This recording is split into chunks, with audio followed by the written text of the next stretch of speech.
É, eu queria, de novo, agradecer o convite e vou compartilhar com vocês um pouco do que é o nosso dia a dia de um acesso muito artesanal aos resultados produzidos pelo Sistema Estadual de Transplantes. Eu me chamo Joel de Andrade, sou médico intensivista e agora em maio completei 19 anos à frente do Sistema Estadual de Transplantes de Santa Catarina. Nesse período, houveram mudanças significativas no nosso desempenho, tanto em termos de doação quanto de transplantes, que são a consequência da doação. Então, basicamente, essa figura mostra a nossa evolução comparada à evolução do Brasil no período. Em 2004, um ano antes desse registro que está colocado aí, Brasil e Santa Catarina tinham por volta de 7,4 doadores por milhão de população.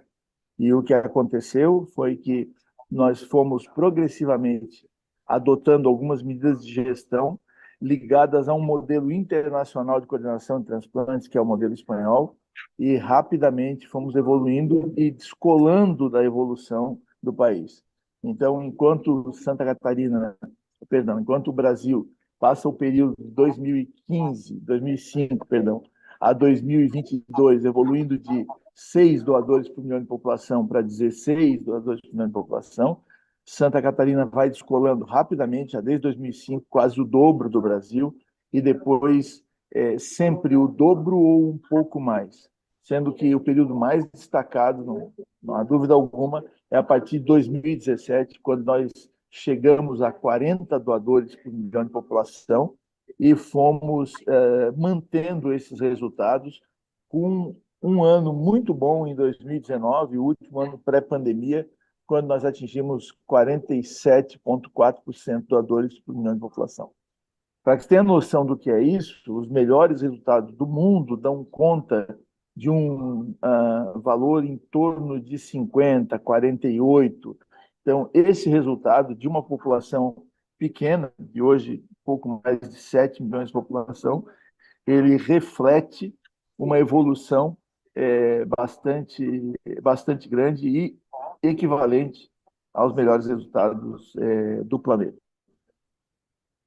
Para você ter uma outra noção disso, né, mas ainda comparando, esse período, aqui incluindo 22 e 23, são 19 anos de, de período, com 14 anos de liderança absoluta na doação de órgãos para transplantes no país, a performance de Santa Catarina, e nos outros 5, Rio Grande do Sul uma vez, São Paulo uma vez, e Paraná 3 vezes, justo nesse período de maior produção. Quer dizer, o Paraná, nos últimos anos, tem sido um estado que, junto com Santa Catarina, consegue essas médias de mais de 40 doadores por milhão de população, que, ainda tendo o Brasil atingido quase 20 doadores por milhão de população ano passado, eles são mais do que o dobro da média nacional. Bom, como nós produzimos isso? Nós produzimos com muito trabalho ligado a esse modelo de gestão de sistema de transplantes, que leva muito em consideração a questão da educação dos profissionais e de equipes de coordenadores hospitalares de transplantes distribuídos em toda a rede hospitalar, a rede de doação. Isso nos rendeu, no final de 22, um reconhecimento da Organização Nacional de Transplantes. A Espanha é o país líder dos últimos 30 anos nesse setor, e nessa carta, que é um elogio ao desempenho, a Espanha chega a mencionar o fato de que, em algum momento, Santa Catarina teve um desempenho ainda melhor que a Espanha, e isso foi durante a pandemia, no ano de 21. E foi um ato muito gentil do Ministério da Saúde da Espanha e foi dirigido ao governador de Santa Catarina em 22. Nesse período também nós recebemos um prêmio nacional Prêmio Espírito Público, que é o maior prêmio destinado ao servidor público, pelo destaque realizado, pelo desempenho realizado nesse trabalho. Mas eu sempre comento que o elogio maior ao nosso trabalho são esses gráficos que eu estou mostrando para vocês agora e que revelam, resumidamente, que mais de 22 mil catarinenses foram transplantados dentro desse sistema a partir de órgãos, tecidos ou células doados no estado de Santa Catarina. E tem uma parcela muito expressiva, que é de praticamente 5 mil pacientes que foram transplantados de rim, e ela é expressiva porque esses pacientes representam uma economia em escala enorme para o sistema de saúde. Ou seja, os pacientes retirados da diálise pela porta do transplante, no primeiro ano, os custos do transplante superam um pouco os custos da diálise. A partir do segundo ano, eles equivalem, e a partir do terceiro ano, a gente pode chamar isso de um resultado financeiro tremendamente positivo, porque manter um paciente transplantado imunossuprimido é muito mais barato do que mantê-lo em diálise. E aqui a gente não está levando em conta um fator que talvez seja preponderante nessa equação, que é a questão da qualidade de vida. Desculpa perguntar, vocês me ouvem bem? Está claro? Bem, obrigado. Bem, obrigado. Beleza.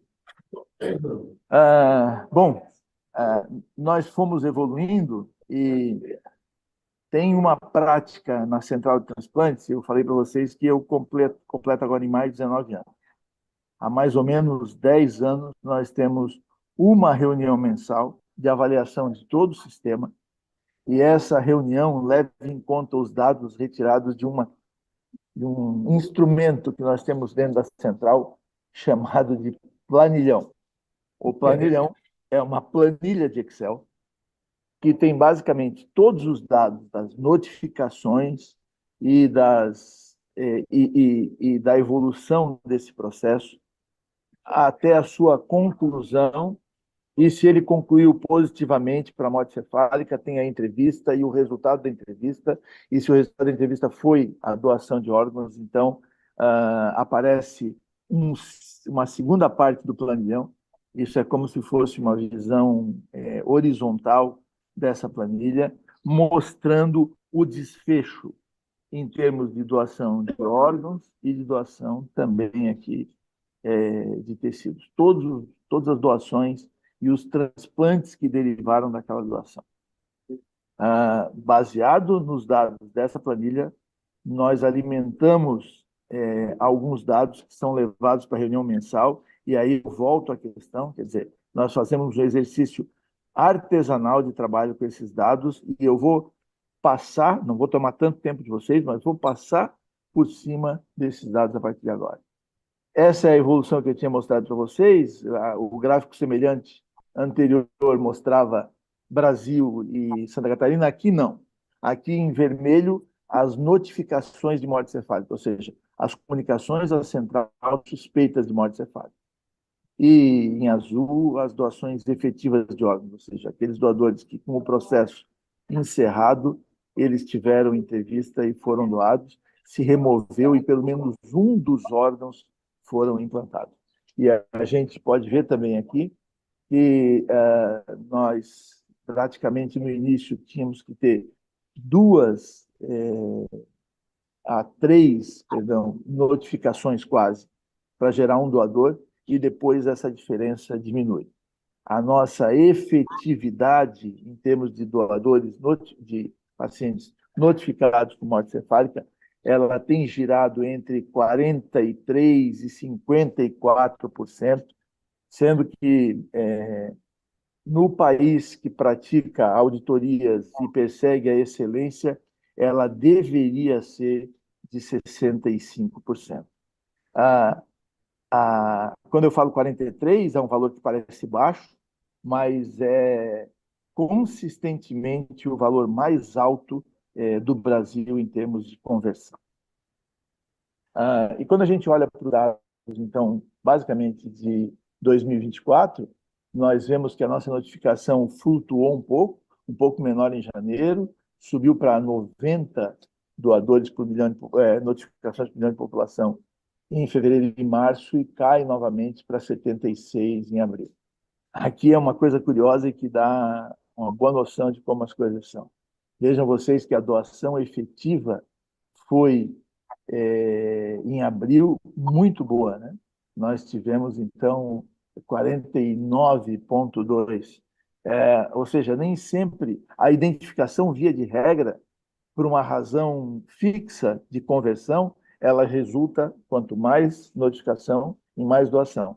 Mas se você aumenta o percentual de conversão, você pode, de menos notificações, tirar mais doadores, e foi uma coisa que a gente conseguiu nesse mês de abril, que foi o melhor mês até agora em relação ao ano de 2024.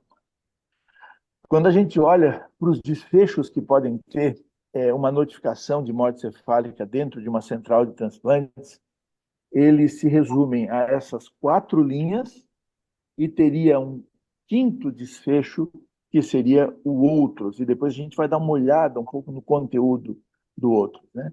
Mas aqui a gente está vendo em cinza os doadores efetivos desde 2010, eles sobem e descem. Veja que o nosso pico ele está em 2019, praticamente 54%.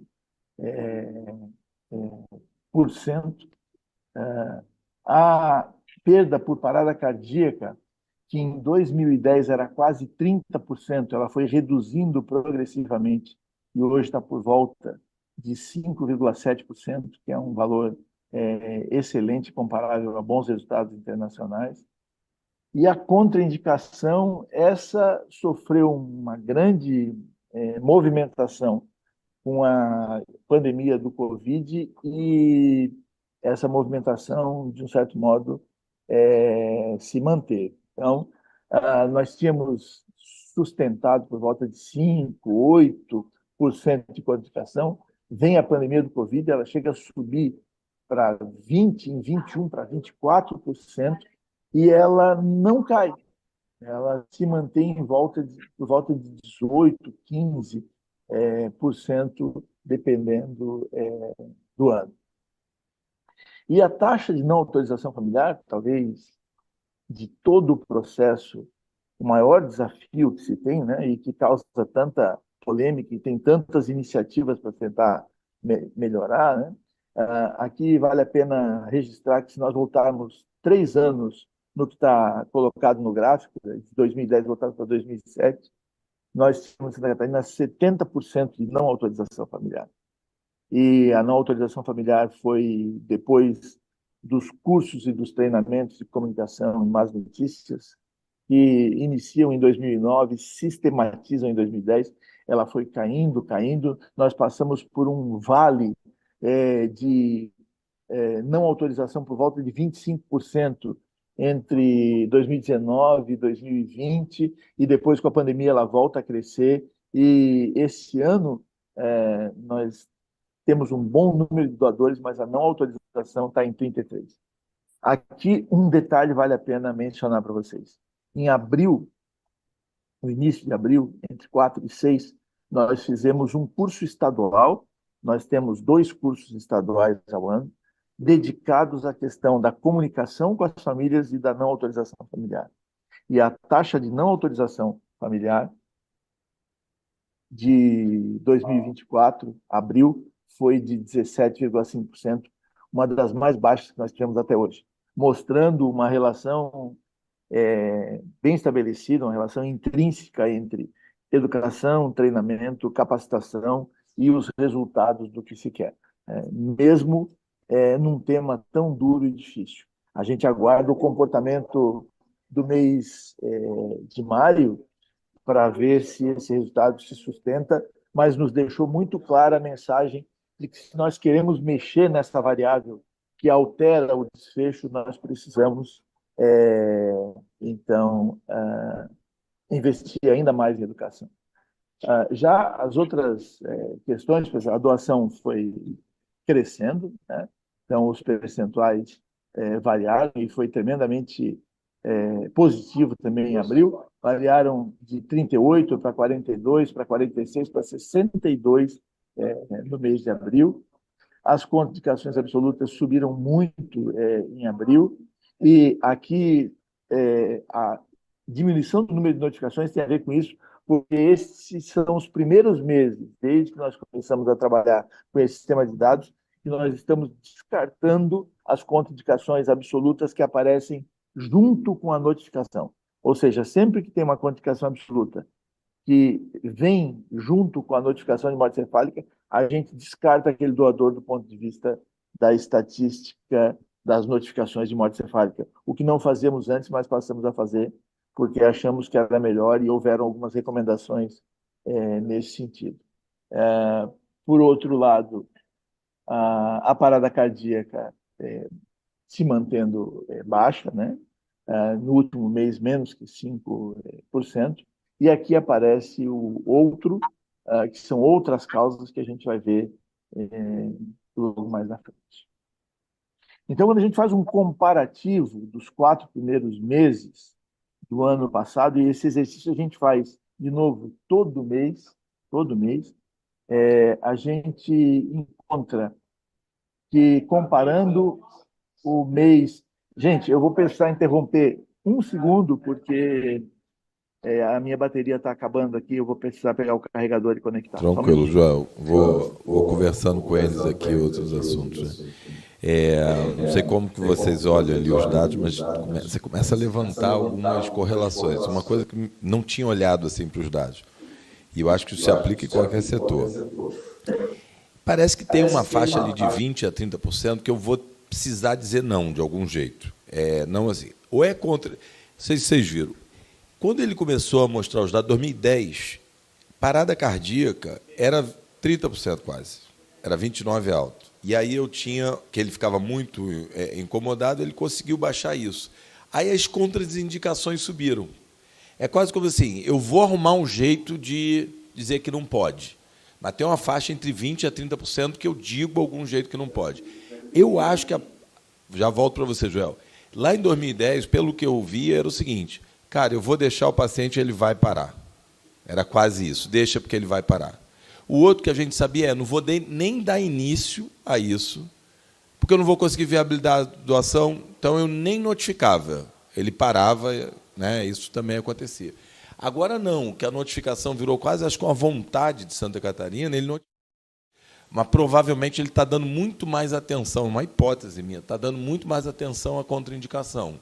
Então ele acha um jeito de negar.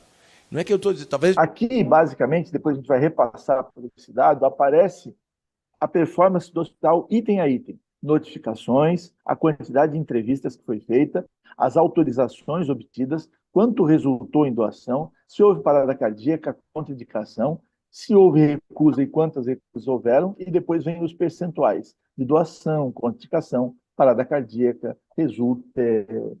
recusa e outros.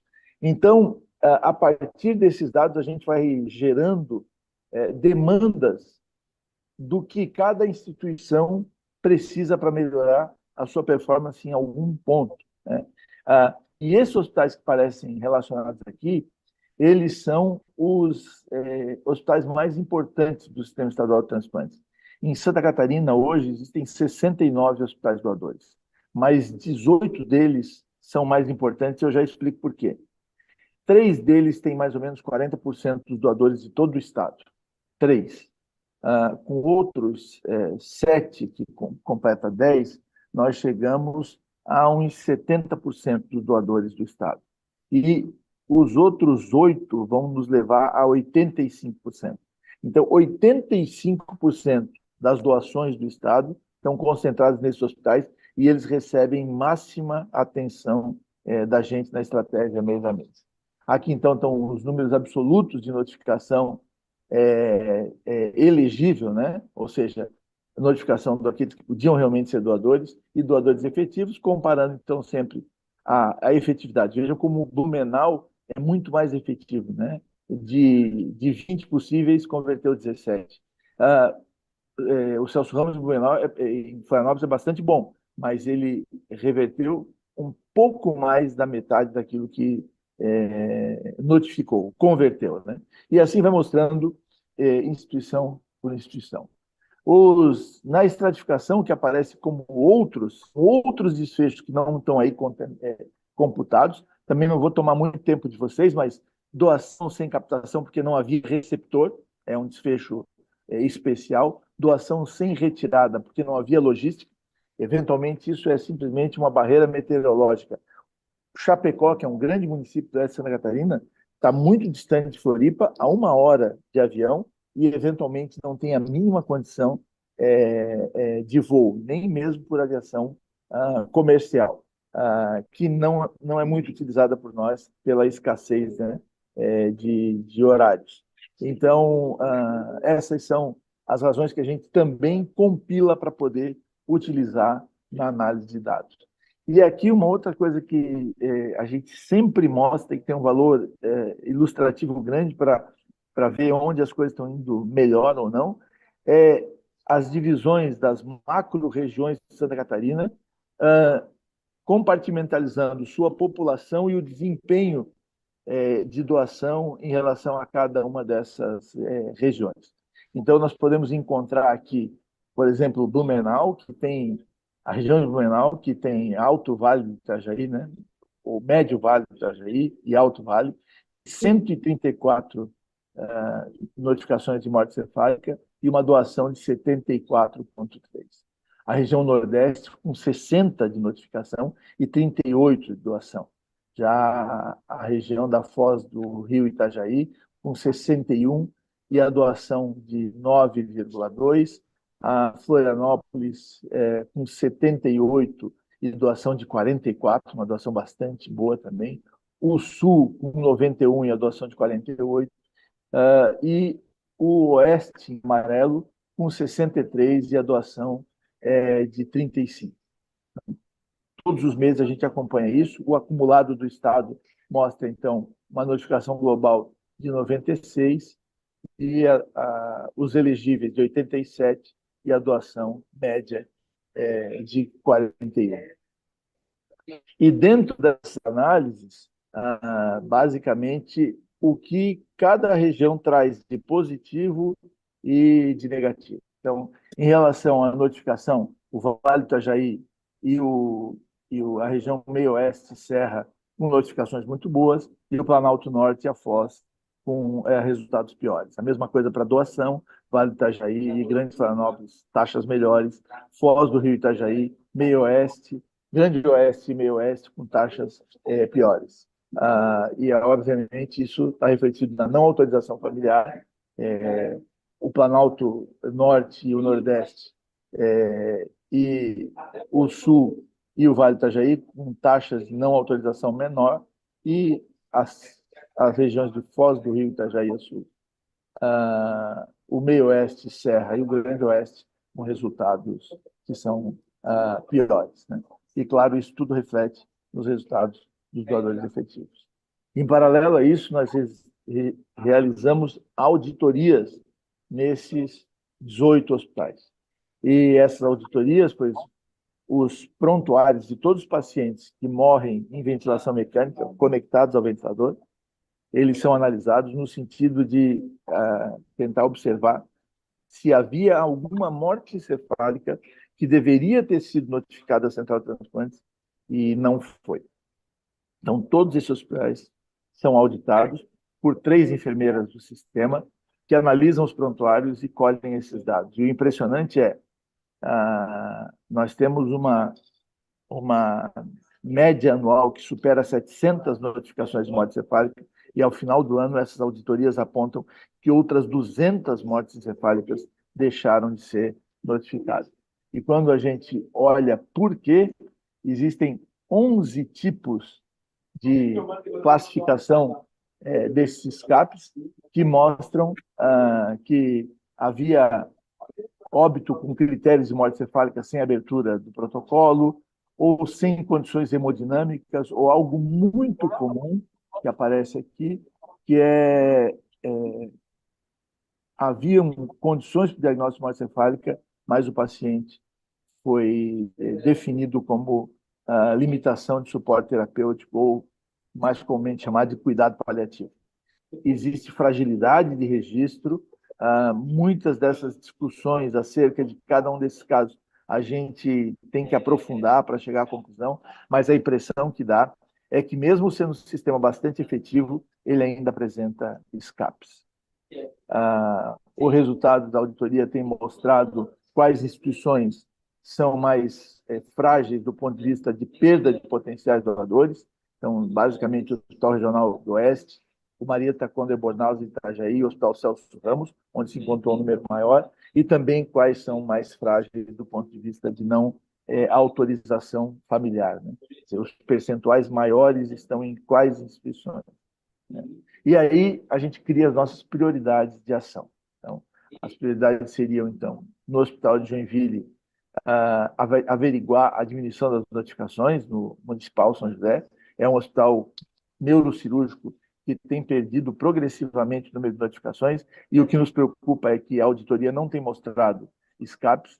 No Marieta, tem uma equipe nova que vai precisar de treinamento, isso surge também das visitas e da avaliação mês a mês das instituições.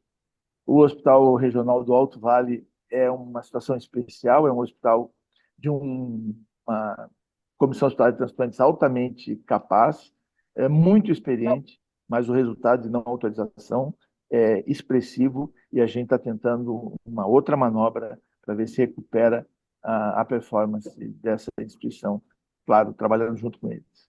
Em Caçador, também a recusa familiar alta, e já foi realizada uma reunião com a equipe para tentar melhorar isso, como foi feito no Rio do Sul, e em Lages também recusa familiar alta, e tem uma reunião que ocorreu à tarde de ontem, lá em Lages, tendo esse tema como foco. Isso está um pouco deslocado da nossa discussão, mas eu vou contar isso para vocês rapidamente. Eu acho que as principais mensagens em relação a sistemas de transplante estão relacionadas a essas recomendações. A melhora dos resultados de doação de transplantes ajuda a tornar essa questão prioridade do governo, então é preciso arrancar para poder ter apoio e fazer mais. Os modelos de coordenação são vitais, modelos de gestão são vitais em qualquer área, e a gente precisa ter algum modelo. Não necessariamente um é superior ao outro, mas precisamos ter um modelo, uma sistemática de análise de resultados e de condução desse trabalho. O modelo espanhol prosperou em Santa Catarina, e o que foi feito em Santa Catarina também foi aplicável ao Paraná e chegou a resultados bastante convincentes. É fundamental dizer, embora fuja completamente do escopo dessa reunião, as famílias dão de volta o que elas recebem, então comunicação empática é vital na doação de órgãos. Sem um plano de comunicação entre profissionais de saúde e famílias, nós nunca vamos prosperar. Não há autorização eletrônica para doação de órgãos que nos tire dessa situação. Os coordenadores hospitalares têm papel fundamental, e é muito importante que a gente articule com a mídia a veiculação dos bons resultados, porque pode estimular tanto a população quanto o governo. E a atividade transplantadora bem-sucedida significa economia em escala para os governos e mais qualidade de vida para a população. E o transplante deve ser encarado como uma política de Estado e não de governo. E, por fim, para quem tiver curiosidade, esse paper foi publicado ontem na melhor revista europeia de terapia intensiva, e a informação suplementar desse paper conta toda a história do que foi feito em Santa Catarina nas últimas décadas, e pode servir de orientação. Peço desculpas se eu extrapolei meu tempo e me coloco à disposição se alguma informação adicional for necessária.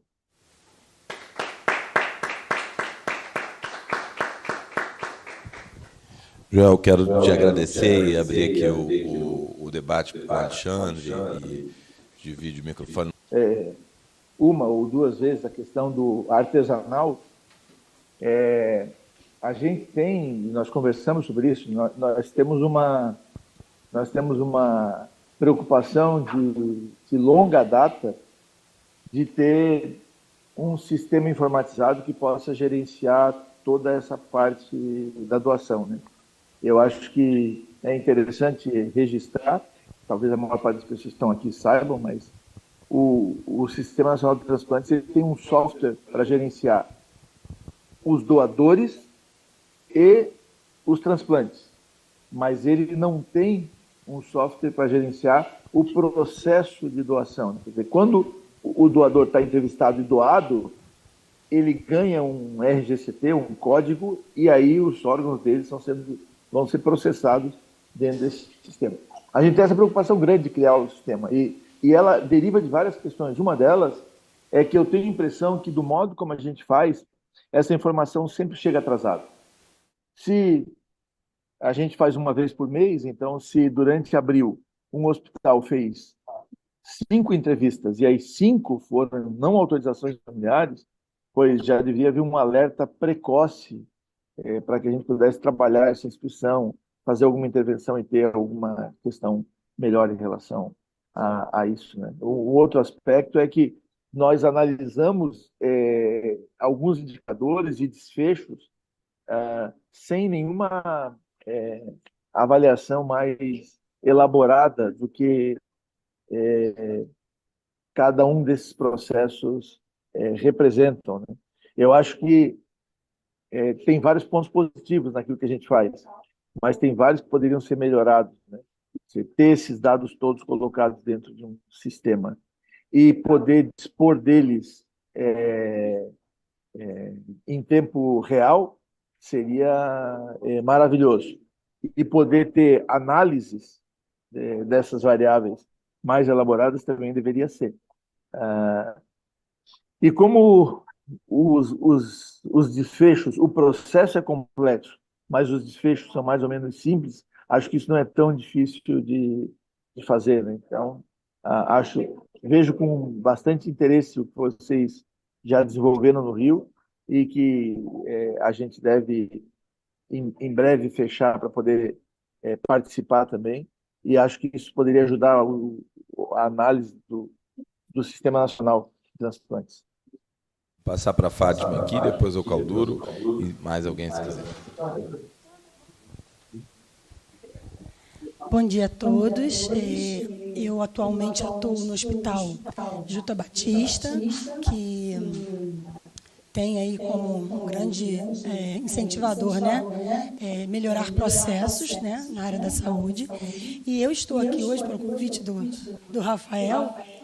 E o que eu vim para cá dizendo é o seguinte: é tudo o que vocês falaram, porque na área da qualidade, onde eu atuo, eu vejo todos esses processos.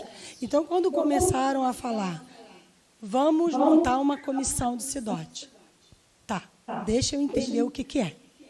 E aí eu comecei a estudar, porque a qualidade ela é o apoio.